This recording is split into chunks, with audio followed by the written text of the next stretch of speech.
Televisión del Senado presenta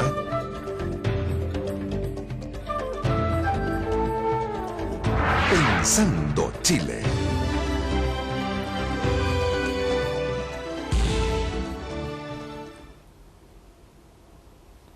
Bienvenidos a la red de televisión del Senado y bienvenidos a una conversación un poco corta hoy día, pero con el siempre interesante senador Jorge Lavanderos Illanes. Bienvenido, senador.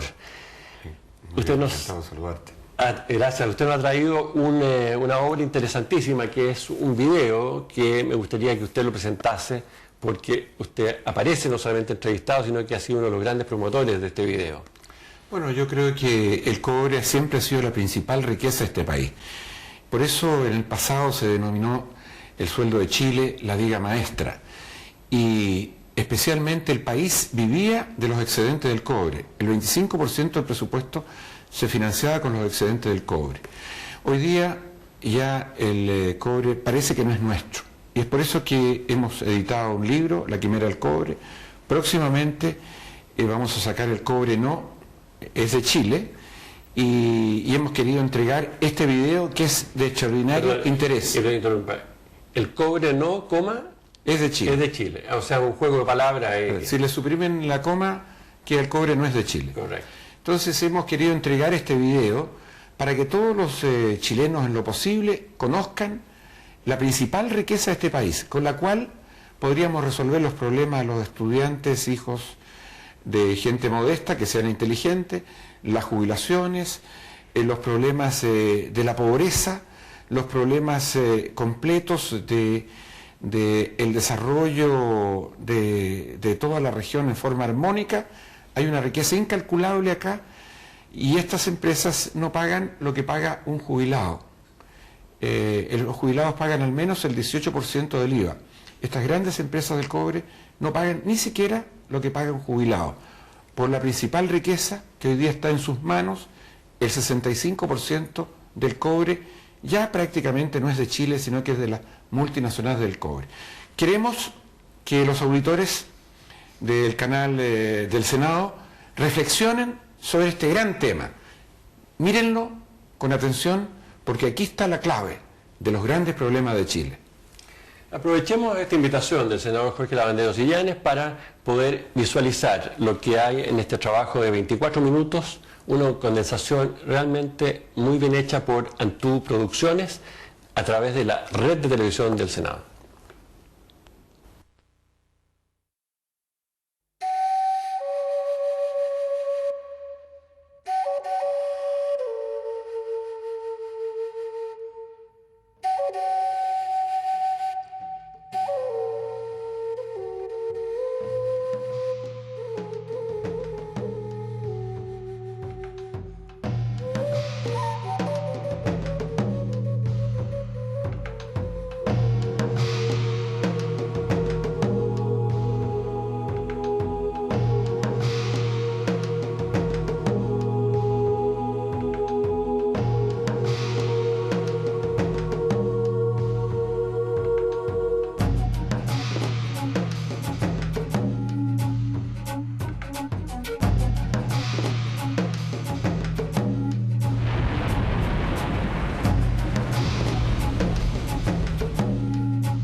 Cada día nosotros sentimos como una pena, ¿entiendes? Porque de ver que no hay trabajo para los hijos, los maridos, entonces es desesperante. Acá ha sido desesperante. Y acá en la empresa no le han dado ni una esperanza. Siempre han dicho que va a haber adelantos, que van a haber adelantos, que le van a dar trabajo, que van a progresar Andacollo. No, eso no es verdad. Cada día ha sido peor. Y habiendo parte ahí como poder trabajar un pirquinero, no lo dejan. Las mismas empresas grandes están armando las cesantías. Y Enami también quiere en grande y para el pirquinero no puede. Nuestros estudios sí, demostraron muy categóricamente que, a diferencia de lo que planteaba el gobierno en el sentido de que las inversiones en el sector minería iban a ser muy beneficiosas para el país, nuestros estudios demostraban, digamos, lo contrario, que iba a causar un gran daño, ¿sí?, a la economía nacional y a la sociedad.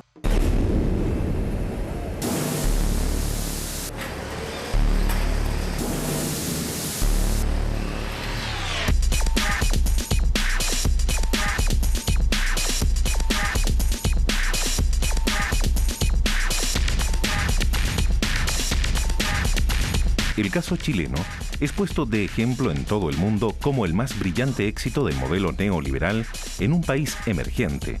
Las cifras en exportaciones, inversión extranjera, crecimiento, baja inflación y otras anuncian un rumbo optimista, en tanto otras economías se debaten en la crisis. Un argumento a favor de este éxito es que a partir del año 1990, la inversión extranjera en Chile presenta un crecimiento sorprendente. De 1.300 millones de dólares, llega a casi los 9.000 millones en apenas 9 años. Esta inversión se dirige principalmente a la explotación de recursos mineros. Esta gran inversión tiene como resultado convertir a Chile en el principal productor de cobre del mundo. Del total de producción mundial de cobre, cerca del 40% es de origen chileno.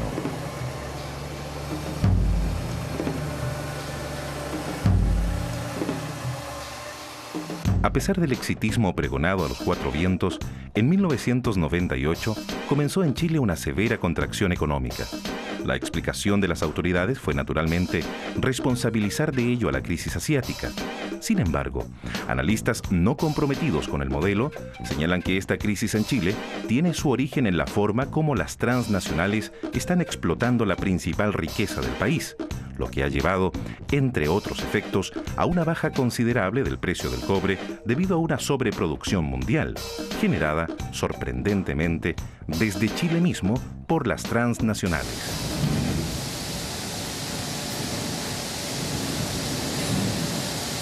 Entre 1995 y 1999, la producción chilena de cobre muestra un crecimiento espectacular. Este hecho, aparentemente positivo, se enfrenta con un crecimiento de la demanda mundial menor que el incremento generado desde Chile. Según se puede apreciar, el incremento de cobre generado solamente por Chile es superior al incremento de toda la demanda mundial. Esto genera una situación de sobreproducción, la cual naturalmente causa la caída del precio. Desde Chile, estas empresas extranjeras inician una sobreproducción mundial. Pasamos de 1.400.000 toneladas anuales en 1989 a 4,5 millones de toneladas en 1999. ¿Qué le significa esto a Chile? Significa que actuando en contra de las leyes de la oferta y la demanda, esta sobreproducción tira al suelo el precio. Aquí hay un cambio muy importante en el mercado mundial, ¿sí? Hay un incremento muy fuerte de la producción por sobre la cantidad del aumento del consumo mundial, y eso se debe fundamentalmente a una producción, ¿sí?, que viene desde Chile. Codelco ha aumentado la producción, pero relativamente poco. El incremento global de la producción chilena se debe casi exclusivamente al incremento de las grandes empresas extranjeras. ¿Por qué se produce esto? Porque estas grandes empresas que explotan el cobre en Chile son filiales de otras empresas que son las que elaboran el cobre en sus empresas en el extranjero.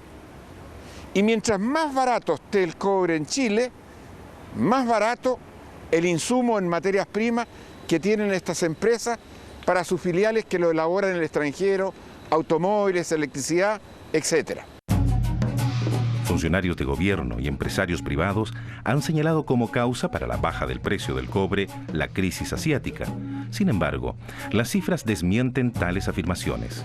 La gráfica muestra en rojo la variación del precio internacional del cobre, en verde la demanda mundial y en amarillo la producción mundial. Este gráfico nos evidencia dos cosas.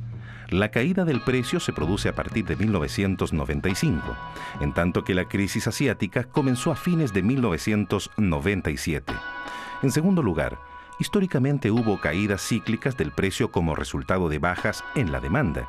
En cambio, la situación actual es de una caída en el precio al mismo tiempo que la demanda se mantiene creciendo. ¿Por qué se da esto? Por un crecimiento desmedido de la producción por sobre la demanda. El senador Lavandero, el profesor Caputo y otros investigadores denunciaron esta situación en numerosas ocasiones. A pesar de la gravedad y seriedad de las denuncias, estas no fueron consideradas por las autoridades e incluso fueron descalificadas por sectores políticos y empresariales. De parte del gobierno, nunca hubo respuesta. El poder económico de las grandes empresas mineras influyen en nuestro gobierno, influyen en el manejo de las empresas, influyen en el nombramiento de los ejecutivos, influyen en el nombramiento de los presidentes de numerosas empresas o de los consejos de minería que han aparecido últimamente. Y eso trae como consecuencia que cuando uno empieza a hablar de este tema, todo el mundo se cierra y nadie quiere conversar. Hemos dicho de que hay un silencio cómplice por parte del mundo político. Y nosotros no quisiéramos ser parte de ese silencio cómplice. El origen de esta situación, que lleva a las cuantiosas pérdidas que afectan hoy al Estado chileno y a toda la nación, no es reciente. Hay que remontarse a tiempos de la dictadura, con Hernán Vigi como ministro de Hacienda. En ese entonces se dictan una serie de decretos que otorgan amplias facilidades a las empresas extranjeras para repatriar utilidades, evadir el pago de impuestos y, lo que es peor, se entregan concesiones mineras con propiedad privada sobre los yacimientos, lo que significó la desnacionalización, de hecho, de la principal riqueza del país, a pesar que la propia Constitución señala que todas las riquezas del subsuelo le pertenecen a la nación.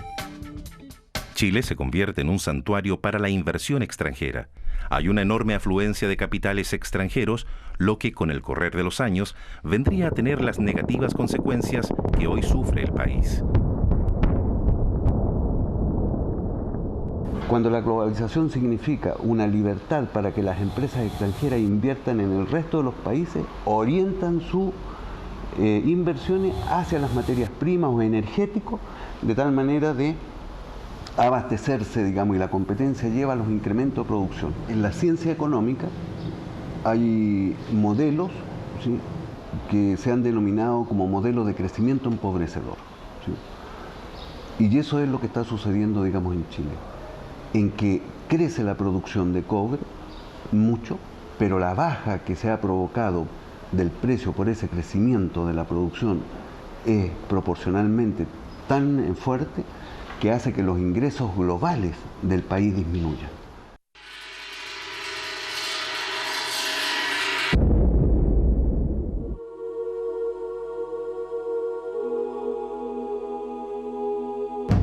Chile produce hoy cerca de 3 veces lo que producía hace 10 años, pero esto no significa mayor riqueza. Por el contrario, el Estado, que recibía el 50% del valor total de las exportaciones de cobre, hoy recibe solo el 5%. La baja del precio del cobre por sobreproducción, la entrega de yacimientos en propiedad privada y el no pago de impuestos explican esta situación. El cobre es un recurso no renovable. Y en todos los países del mundo, cuando se explota un recurso no renovable, hay una patente minera con relación a la producción o royalty. El único país en el mundo que no hay patente minera con relación a su producción o royalty es Chile.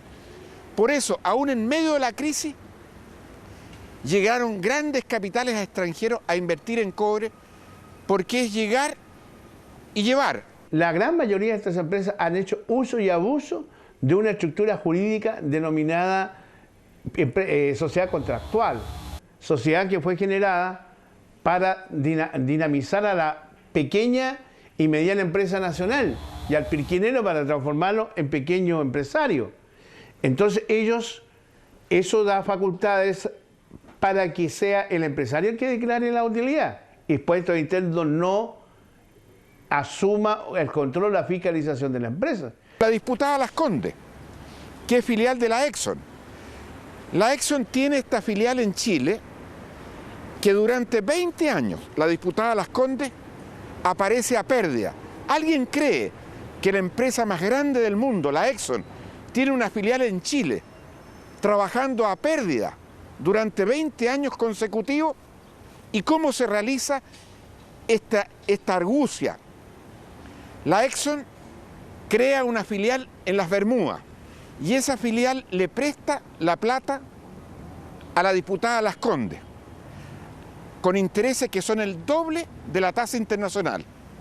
Y durante estos 20 años, las utilidades de la diputada Las Condes se transforman en pago de intereses a una filial de la Exxon que obtiene las utilidades bajo el concepto de intereses, un concepto financiero, y ese concepto financiero se lo entrega a su casa matriz, la Exxon.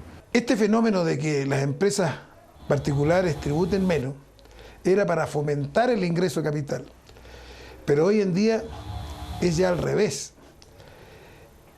Este ingreso de capital está frenando el propio desarrollo de la empresa minera chilena. En 1989, Chile financiaba el 29% del presupuesto de la nación con el cobre. Financiaba, para ser más gráfico, el presupuesto del Ministerio de Salud, de Vivienda y de Educación. Y produciendo hoy día 3 veces más, estamos recibiendo en vez del 29%, el 2,7% para el presupuesto de la nación.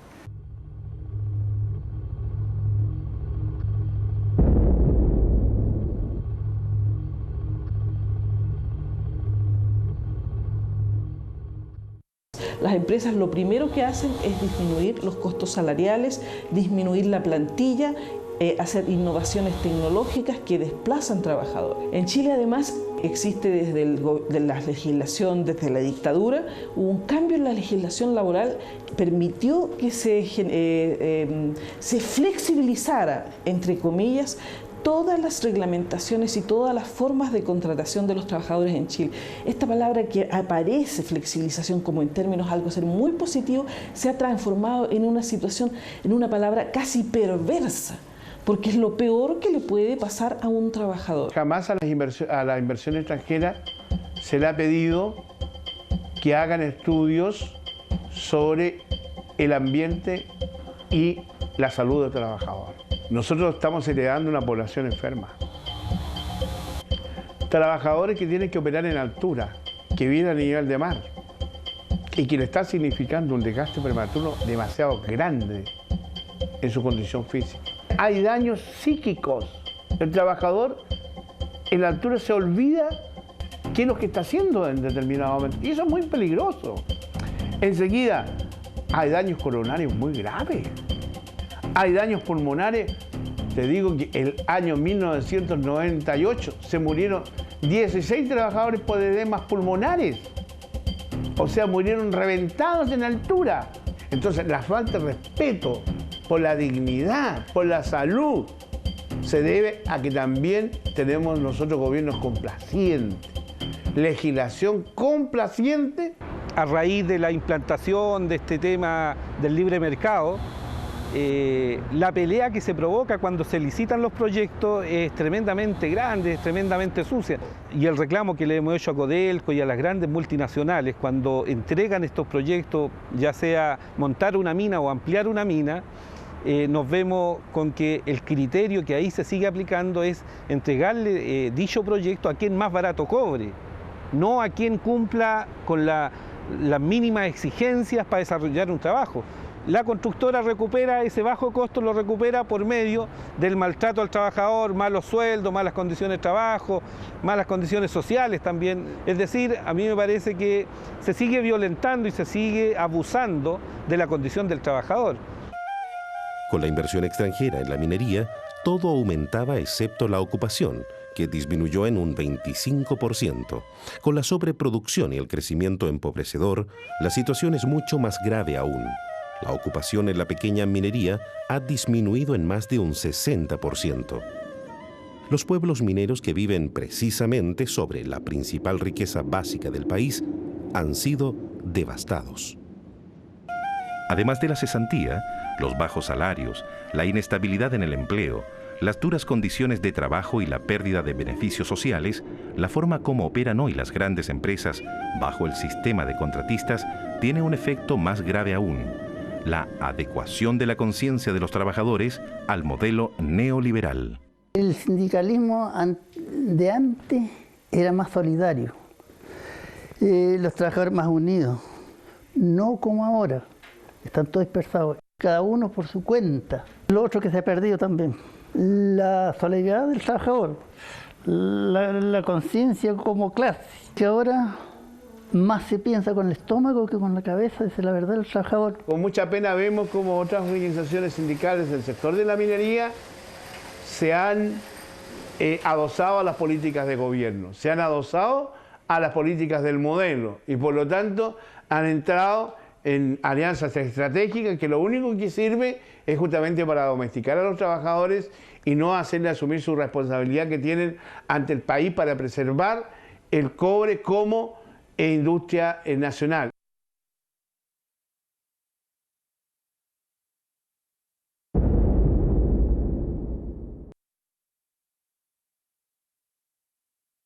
La forma como operan las transnacionales y la falta de controles sobre ellas tienen también serios efectos en los poblados mineros, en la calidad de vida, costumbres y cultura de sus habitantes, así como en el deterioro del medio ambiente. Después que llegó la empresa, cada día fueron las necesidades más grandes. Fue peor,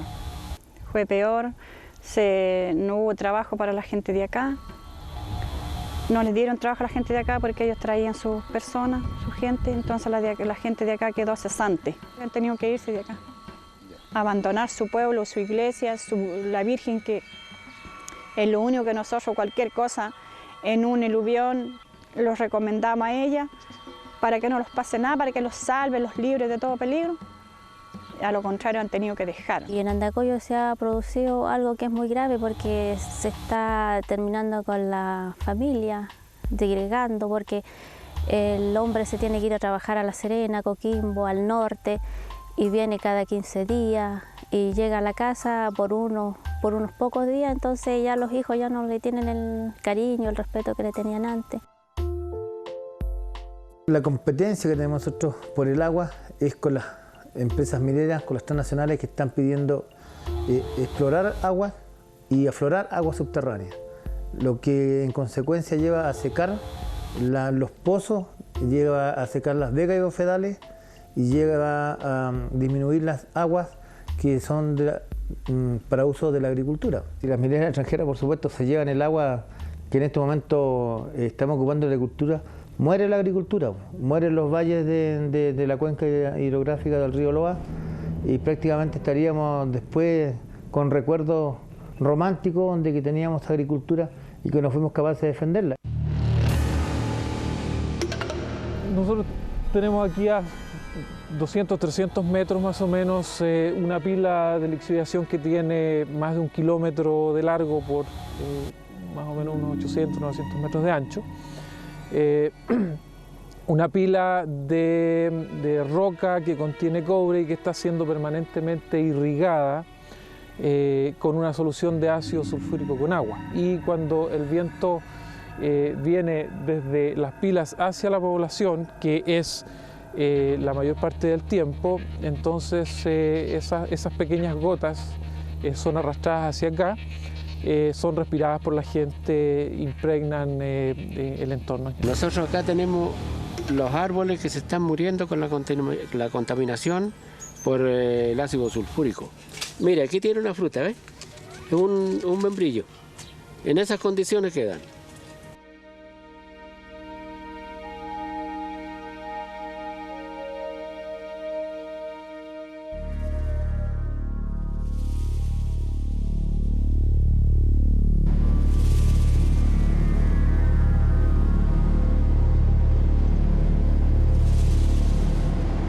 Aquí no hay ni un futuro para los niños, nada, ni un futuro, no hay ni un adelanto, ni menos para los que están creciendo. Antes, Enami tenía maquinaria, le sacaba huellas, le daba un capital para que los pilquineros trabajaran. Y hoy día no hay nada. ¿A quién favorecen? Claro, favorecen a los más grandes y a las transnacionales. Y nosotros los han puesto el pie encima de nosotros. Este fenómeno que se da en Chile, ¿sí?, está muy asociado al problema de la globalización de la economía mundial y de la relación entre países desarrollados y países atrasados que tienen recursos naturales. Así, esto que se da en Chile, con seguridad que se está dando, digamos, en otros lugares y que puede ser profundizado, ¿sí?, si no se toma conciencia de ello. Efectivamente, tomar conciencia de lo que hemos visto y oído en estos testimonios resulta necesario para entender que hoy es imperativo e impostergable buscar nuevos caminos de desarrollo. Nuevos caminos que se abrirán en tanto los gobiernos cumplan su rol regulador y no den carta blanca al interés de las transnacionales, en tanto los trabajadores logren hacer respetar sus derechos y los movimientos sociales abran espacios para un mundo más justo, sustentable y humano.